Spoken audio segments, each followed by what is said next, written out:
Hey, roomies, it's Kiki. And look, this show is all about you. So we need you to tap in, join the conversation, get in the YouTube chat. And this is TSR Live. This is the place where you'll hear from your favorite artists, reality stars, content creators, and influencers. I'm telling you, the people who are shaping the culture will be right here. Yeah, that's right, man. It's the Shade Room Live. Y'all ready? Let's get it. Woo, woo. All right, man. This is going to be great. Now, how about this? It's a lot happening. The top 5 TSR stories of the week, man. It's time to go through them, everybody. You ready? I'm ready. Yeah, man. Look, Nelly's attorney is pushing back after he was arrested yesterday for allegedly possession of ecstasy and lack of insurance. What do y'all think about that? He didn't do it. Free Nelly, okay? Free Nelly. I just got some insurance. He didn't mean no harm. Hey, man. I ain't saying he is, but that look like a high look right there, man. On his face. I'm just saying. I ain't saying he owns something, but man, that's a look of somebody. All I'm gonna say is this. Look. What? I like my old school rappers on old school drugs. Okay? I don't want them to pull over Nelly talking about he on opioids or perk 30s. No, old school ecstasy. There you go. So you should be proud. Doing his thing. But what about riding dirty, though? That's crazy. He got a lot to celebrate. That man got a baby. You know, he with his new wife, allegedly, and he's happy. And they say he wants some money at the casino. So what you do after you win some money at the casino? Pop a little X. Oh, is that what you do? No, only sometimes. They call you X-Tone? Oh, okay. I'm just playing, bro. Let me tell you, I know a dude told me a story. He said he had some ecstasy so good that he washed his hands under the water. He just washed his hands for like an hour. That's how good the ecstasy made him wash. I thought it make you freaky. It make you feel good. Oh. Like just the simplest touch will make you feel good. Okay. Sounds like somebody that knows. Yeah, it sounds like you do it all the time. But anyway, whatever. Let's get into this now. Who's surprised by this one? Lauryn Hill announced that the Fugees North American tour has been canceled, and she got on social media to tell fans. Now, I'm confused on why it's just a North American portion. Like, if I'm not messing with you in North America, why would I go anywhere else with you? That's my concern. They hate each other, bro. Yes.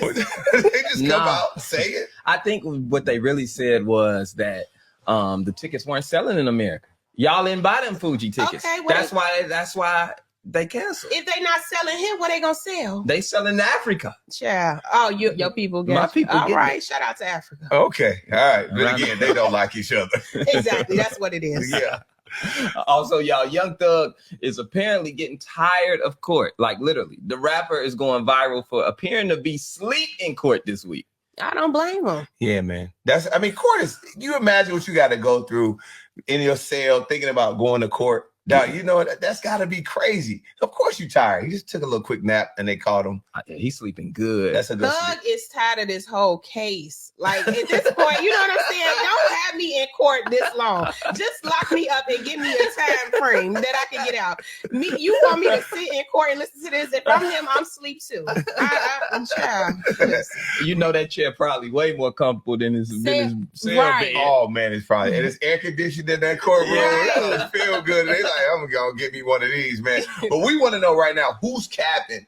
Vice President Kamala Harris's camp is saying no one from her team called Kasana and about a live stream, about even, look at this. Look at this. He's going crazy about a live stream that may or may not was asked for him to do it. Now, do you believe him? Yeah, I believe.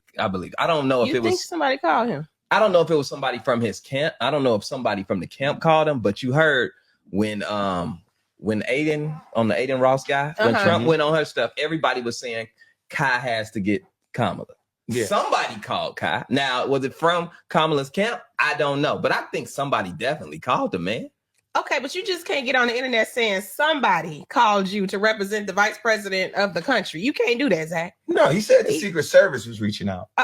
I'm sure if it was the Secret Service, then she would confirm that. If they're saying they didn't call this man, I don't think they called him. Kiki, they call it. And you said because Trump went on a streamer's platform, Trump want to come on O-Block. That don't mean that Kamala want to do the same thing. But this is the thing. I'm just saying. Kiki, you can't get a woman do something wrong. She can absolutely do something wrong. It's not about her being a woman, but if she said, if I say I did not call Zach, then that mean I did not call. I don't know who called you on my behalf. That don't mean. No, see, the thing is, the Secret Service called and they wanted to keep it a secret, and then Oh, my they got God. embarrassed, and now they want to act like ain't nobody called. Okay, there it is. So we'll go with that story. We'll go with that story. You go with that. Okay. Now, Zach, I know you a fraternity man, and you can comment on this next story. Okay. Donald Trump, he held an impromptu press conference today in Mar-a-Lago, and he compared his crowd on January 6th at the Capitol riots to a crowd that Dr. Martin Luther King, your fraternity brother, could pull. So he basically said he bring the people out better than Dr. King do.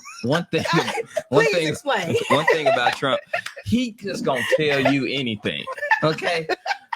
He ain't never seen a Martin Luther King speech in his life. Okay. Martin Luther King did the I Have a Dream speech in 1963. Okay, Trump was like 15, 16 years old. You wasn't there, Trump. Shut up. You don't know how many people was there. Trump say, I bring the city out, baby. Yeah. He sound like a promoter for a club, bro. He's like, I got the best parties in the city, man. What the roomie saying about this? Let's check in. Oh my gosh, man. What other roomie said about this, man? What they said, Kiki? Zach, let me see.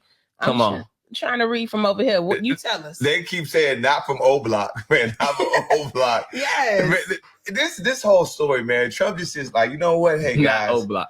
I am going to just say, you know what? I'm gonna say anything. Yeah, and it's gonna work. It's gonna work. Anytime I say something, man. But some people are saying stuff about a gospel artist, Kiki. Oh, I love Erica Campbell. She's trending right now because she was at the Stella Awards and she made some debatable comments about Diddy and his redemption. Erica stated, down here, as in on earth, you're gonna reap your consequences of your choices. Amen. Down here, you're gonna pay for some of the things you have done. It just is what it is. But does God forgive and redeem? Yes, he does. Now, will the people though? So I want to ask you guys, do you think Diddy can be forgiven? I think the people that are going to have problems forgiving Diddy are the people that went down. Well, I mean, when it went down. With whoever, allegedly. Oh, you saying the victims? Yeah. Okay. Yeah. All right. Yeah, I don't think they forgive it. Okay. I don't know, man. But I mean, when you say down here, we all know church folks gonna try to forgive you for stuff that real people gonna look at you like, come on now, man. I know. Well, I just think he can be forgiven. You know what I'm saying? But we ain't forgetting nothing. Well, that's true. You know what I'm saying? We forgive you. I can't forgive you because you ain't do nothing to me, Diddy. Right. But if you did, I don't know if I would forgive you. So that's up to the victims to forgive them. Yeah, you gotta talk to the Lord. I ain't forgot. Yeah. I ain't forgot. That video of him and Cassie is still running in my head. I can't forget that. Yeah, that's true. I can't forget it at least. I mean, it's another case of music. It's another case where we basically all grew up in a Diddy situation. We all like, yo, Warshawn John, listen to the records, watch him go and sell alcohol to people. But in the sense of you just like, you look at it like, dang, Diddy, like you really let us down in a sense. Do you think he can come back? No, it's gonna take a lot. He gonna have to go. He's gonna take 2-3 years. He's not coming back, bro. Yes, no, everybody can be forgiven, guys. You got to talk to the Lord, talk to the lady, and change your heart. That's what matters. Okay, you change your heart, and things can be forgiven. And change your name again. There you go. There it is. He had a good run. He can still help people from behind the scenes. He's still a mogul. I'm not saying the out front Diddy is over. The out front guy, like, yo, hey man, I'm Diddy. Nah, it's cool. He can still help people. He can still give jobs out. He can still be an entrepreneur. But the guy in the front of the thing, I think that's a wrap. He can't dance in the videos no more. He can't. He got to change his catchphrase. Take that. Don't sound good no more. It just don't sound good no more. He got to get a new one. Why are you like that? All right, oh my God. Here we go. TikTok has had a lot to say about this year's Lollapalooza festival here in Chicago, including the smell and the large crowds. Look how many damn people this is. Oh my God. You were one of them. You were one of them right there. Out there, Zach. Yeah, I actually went out there to go see one of the greatest rappers of all time, one of the GOATs, Future. So I had to go see Super, and he did exactly what he was supposed to do. Yeah, this crowd is too much. I don't love any artist that much to go sit in that crowd. I don't give a damn what song you done put out. I don't want to see nobody if I got to stand around that many people. So Lollapalooza, it's a cute little vibe, but standing in a crowd like that, it's just not. That's crazy. No, you know what? Festivals are needed. I love festivals, and yeah, that is it. Looking at it looks crazy, but when you're in it, it's not as crazy. One thing I do say, we talking about, yes, it is. You had VIP the whole weekend, sir. He had a cart taking him from tent to tent. Talking about it ain't that bad. Right. Talking about when was you out there? Well, I don't see you on the screen in the little circle. I didn't hate see y'all, you. man. I was trying to be a man of a people, baby, man. You know how big people, that is not for us. Okay. I was fighting for my life down to the Lollapalooza. Okay. Okay, they need air conditioning. Yeah, they need air conditioner. They need a deodorant station. Okay. They need a lot of things. Oh, I can tell you, Lollapalooza for real. On some real stuff, I saw a lot of sponsors you had out there. You need a degree like spot where somebody can just refresh. Yeah, I promise you, spray on or something, man. It was crazy. It was crazy, and it's definitely nowhere for a little person. Oh yeah, Zach. These big, tall, giant. I'm trying to see Future. These 2 7-foot dudes gonna come stand in front of me. I said, "Hey, big man, move your ass out the way, man. Come on, man." Please. Hey, man. Well, look, let's jump into something, man. There's a lot of fun to talk about. It's some TSR politics. Let's get it.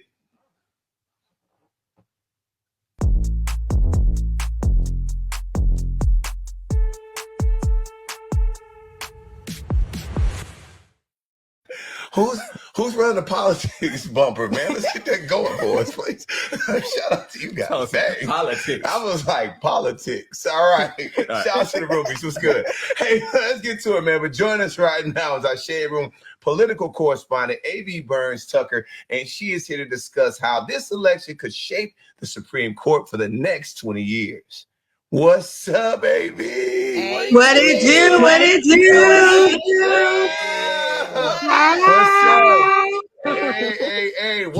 Hey, can we just take one time to just cheer for AB? Come on, AB. You know what I'm saying? Fresh off the bar. Congratulations, man. Thank you. Right. You just took the bar exam. How you feeling? And just tell everybody why you decided to become a lawyer. Ciao. First of all, when I tell you that the bar exam turned me every which way except for loose, okay, it worked me, and I just kept fighting back. So we're gonna see. We get results in November, so we'll see what happens with that. But yeah, that bar exam, it did a number on me. In terms of why I got into law, right? So actually, my brother was wrongfully convicted when he was 15 years old and sentenced to 50 years to life in prison. And I just didn't appreciate how the court was able to pull the wool over my eyes like that. And I wanted to know the insides on, well, how does this work? Like, how are y'all able to do that? And so that's what motivated me to actually go to law school and kind of learn the law. Because what I realized is that y'all keep talking around us and using all these laws against us, and we don't even know what y'all talking about. So let me go get inside, get a seat at the table, and learn as much as I can learn. And so that's what actually brought me through that journey. I love that. Yep, and I'm happy you got on this, sis. You came right along when we needed you. Tell us about what's coming up in your TSR news segment. Yeah, so we are talking about the Supreme Court in this segment. And the reason why this is important is because depending on who the next president gonna be, they could likely get 1 or up to 3 new Supreme Court justice picks, right? And that could actually change the scope of our lives and our futures for a cool minute, right? It could affect our kids and our kids' kids, depending on how the decisions are made. And so I think people need to keep that in the back of their minds as they are going into this election and understanding that the court is absolutely on the ballot. All right, AB. Wow. AB, now excuse my Gary public school education. Why is the Supreme Court and its justices important to this election? Absolutely. Because when you think about it, the justices are kind of the final say when it comes to laws, right? So you have Congress that drafts laws and write laws. But when you go to court, it is the court who interprets those laws. And so what the Supreme Court does is they interpret what they thought the legislators were talking about when they came up with these particular laws, right? So when you look at things such as Roe v. Wade, right, and how Dobbs was overturned, well, that happened because this Supreme Court interpreted it different. Like, y'all don't have the right to an abortion, actually. That ain't none of our business as the court. Matter of fact, we're going to give that back to the states, or so they say. But we see how that has affected our lives. When you think of issues such as the Fifth Amendment, right, and Miranda rights, where this court has said, well, you know, if the police don't read you on Miranda, they ain't all the way wrong. And, you know, you can't really just be suing them because of that or whatever, right? So depending on who you have on the bench in the court, can determine how they interpret the laws and how they should be implemented in our everyday lives. And so again, this type of decisions can have lasting effects. When you look at the fact that we had Roe v. Wade for over 50 years. Now we got Dobbs, and we're trying to figure it out as states, and every state is something different. So you see white women running from the South like runaway slaves trying to get health care at this point because they have taken that right away. However, this court doesn't feel like they're taking rights away. What they feel like is they are putting it back in the hands of the people. And one reason why that could be dangerous is because if you take it back to the founding, even James Madison was like, well, people is kind of messed up. They could be a little scandalous, you know what I mean? They could be a little selfish, and you don't really know how your neighbor feeling today. So if we don't make the right decisions as people and we don't have any type of oversight on that, that could end us up in some dangerous territory, right? Yes. And so again, that goes back to why this Supreme Court is so important, because you have Justice Thomas, who is 76 years old. He done been on the bench since Bush, like 30 years, right? Still making decisions for us.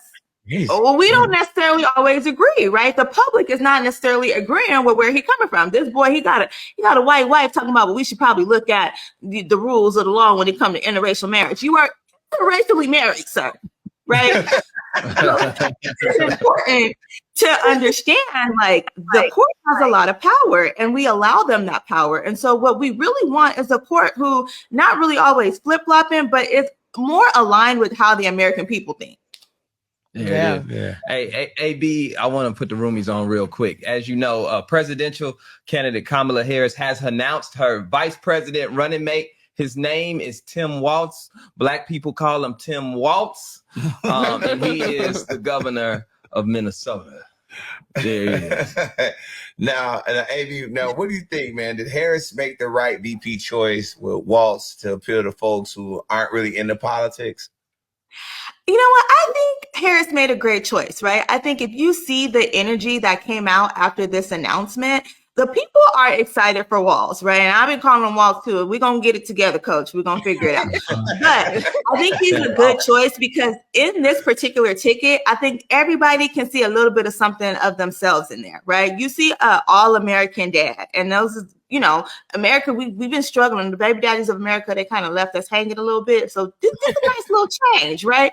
But he's this all-American person, right? He seems just very down to earth, and he seems like someone who can meet people where they are. And I think the American people have been frustrated with our previous administrations because they don't really move how we move. You know what I'm saying? And now you see Auntie Kamala up there. She giving you the mom look and stop playing with me. You heard me talking. Let me finish what I got to say, right? People can relate to that. When you look at Walz, right, the American people can relate to that. Him going to the fair, right? Him feeding children, right? In his state, like allowing children to have free lunch. The average American is struggling with particular issues like that, right? People mad at him because he put tampons in the bathroom, but people don't understand, like, tampons is expensive and everybody ain't got it like that. So I think the fact that he can get down to the ground level and like really appeal to the average American citizen makes him a very strong candidate. And we didn't really know him that much before, right? We couldn't really get in his business and judge him too much before. But what we finding out about him, for the most part, we pretty much love. He just kind of seemed like just that good white man and you be your neighbor. Yeah, one of your favorite teachers. Yeah, like your favorite teacher that help out with the when the basketball team need fundraising and they need somebody to when the basketball players need a ride home. Yeah. Well, y'all know he was a football coach, little high school football coach out in his town, and he, you know, I don't know how to use jumper cables, but if I ever needed some, I'm sure I can knock on his door. Yeah. Oh my God. Crazy work. Shout out to the roomies commenting. Make sure you keep commenting. And I want to thank you a whole bunch, AB, man. And make sure you check out AB's segment about the Supreme Court on the Shade Room's YouTube channel. Yeah, man. That is. Yeah, man. That girl a lawyer. Hey, man, it's been a great show, and this is going to keep it going, man. How about it? Joining us to further this conversation on the Vice President Picks is former Republican congressional candidate Joe Collins. What up, Joe? What's happening? What's up? How y'all doing? How y'all doing? We good, brother. Joe. All right, I'm gonna ask you a question, man. Joe, I don't know. Joe, you clean, brother. I don't know if you Joe Collins or Joe the singer. I'm trying to get my James St. Patrick going right now. You know that boy clean, you man. Fresh. All right, Joe, let me ask you a question, man. What's your thoughts on JD Vance approaching Kamala's plane on that tarmac? That pull-up was kind of weird, brother. This is what I think about it. It's a lot of times you'll see the president and vice president not taking any questions from the media. They don't do any public media responses. So he did what he had to do in order to, one, draw attention, and two, try to get some type of public response. One thing that you got to understand when you're in politics or when you're running for office is controlling the media is extremely important. And if you're not getting that media attention, if you're a Republican from left-wing media sources, then you got to put yourself in that position and vice versa. So he did what he had to do. I probably would have did the same thing. Wow. Oh, okay. All right, Joe, you would have pulled up. I see you, brother. All right, cool. All right, Joe, I got to ask you, man, do you think the Democrats are underestimating blacks and Latinos for Trump? Probably, yeah. Yeah, especially when it comes to black men. I mean, you can go around to any city, any inner city, and talk to black men, and they'll tell you that they rock with Donald Trump. Not just because he got some felony convictions or whatever the case may be with that situation, but for one, they'll tell you he keeps it real and he says it like it is. And two, you have a lot of black men and Latinos who are aspiring businessmen, and they want those tax breaks. They want to be able to replicate what other successful people do. And with a person like Donald Trump, it emboldens a lot of people to take chances. And they see that when you have a lot of Democrats, you see the Democrat Party is majority empowered by women. And I think a lot of times black men don't necessarily want to follow a woman. And so this is their time to step out of the shadows and try to find their footing in the political space. Oh, wow. Now, Joe, I want to ask you, do you feel that the Republican attack on Walz for having stolen valor is ridiculous for a man who served in the National Guard for 24 years? How do you feel about that? I think that they have a point. You know what I'm saying? He dropped out and decided to retire right before his deployment. As a U.S. Navy veteran myself, I actually served boots on the ground in 2008 doing Operation Iraqi Freedom, and I couldn't drop out and retire. So I think that is one of the biggest reasons why he's getting a lot of slack for that. Even with him being a VP, I think that the Democrats could have did a real better job. One thing that they didn't take into consideration is that when you're running for office, especially president of the United States, delegates comes into place, and you're going to need a lot of delegates. Now, a better choice would have been the governor of Pennsylvania, because Pennsylvania is a larger state. You get more delegates than a guy like Walsh. And you got to remember, during the 2020 year after George Floyd had died, they literally burned down the Minneapolis, Minnesota. And he was the governor, and he did absolutely nothing. He stood by. And I know firsthand because me and my team was out there, and we were pushing for police reform and justice because, although, nobody's perfect, but that man should have had his day in court. But the fact that he stood on his fingers and let that happen is probably going to come into play whenever the election cycle gets a little closer. They got a primary coming up, or the nomination process coming up, and I think all of that stuff will come into play. But God bless them. All right. Okay. Joe, do you have any plans to run for office again? Not in the near future. I actually took a step back because I am a father, and I do run a government contracting company, and I sit on the board of some other companies. We did a really good job when I ran for Congress against Maxine Waters. We raised $10.6 million. We gave a lot back to the community, 300,000 pounds of food back to the community. We did a lot of job fairs. I hired a lot of people in the community. We advocated for a lot of things that were important to the people in the community. We actually did our best to show the Republican Party how to align themselves with the Black community and how to approach the Black community without giving that whole pull yourself up by your bootstrap garbage that they like to talk in, and actually get down on a level where people can understand. So I think that we did a really, really good job. I still do a lot of fundraising for the candidates that I like, the ones that I like. And maybe in the future we'll see what's up. But right now, it's the party of old men. We need to get a lot of the old politicians out and get more young people in, both on the Democrat and Republican side. Nice. I agree with that. Love that, Joe. man. Thanks a lot, Joe, man. Appreciate you joining us, brother, man. Come back anytime. Joe with sure, the God good bless. suit. Yeah. I got you on lockdown. Come on. But I I got the master key. Shout out to K&G. Why are you like that, man? Let's go ahead and move Joe. into some TSR great debate topics, y'all. Let's get it.